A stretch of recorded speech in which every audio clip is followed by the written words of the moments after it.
হলো আসল জেলখানা। কেননা নিজের কষ্টগুলো বিসর্জন দিয়ে হলেও ফ্যামিলিকে হ্যাপি রাখার চেষ্টা করে। তারা লাইফে সবকিছু স্যাক্রিফাইস করে।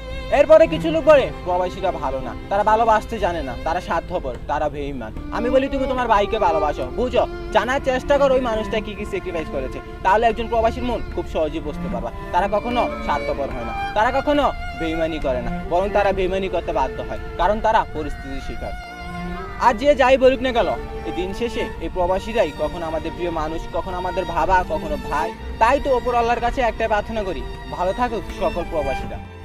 আর বিশেষ করে আমার ভাই, আজকে প্রায় 3 বছরের কাছাকাছি আপনাকে দেখি না। যখনই আপনার কথা মনে পড়ে তখনই ছুটে যায় অতীতের দিনগুলিতে। এই তো কিছুদিন আগে মাছে মাথা নিয়ে ঝগড়া, ঘুমানোর সময় কে মশারি লাগাবে, আজকে খাটে ডান পাশে আমি, কালকে আপনি, একসাথে ব্যাডমিন্টন খেলা, আরো কত কিছু। আই রিয়েলি মিস ইউ ভাইয়া, খুব মিস করি আপনাকে।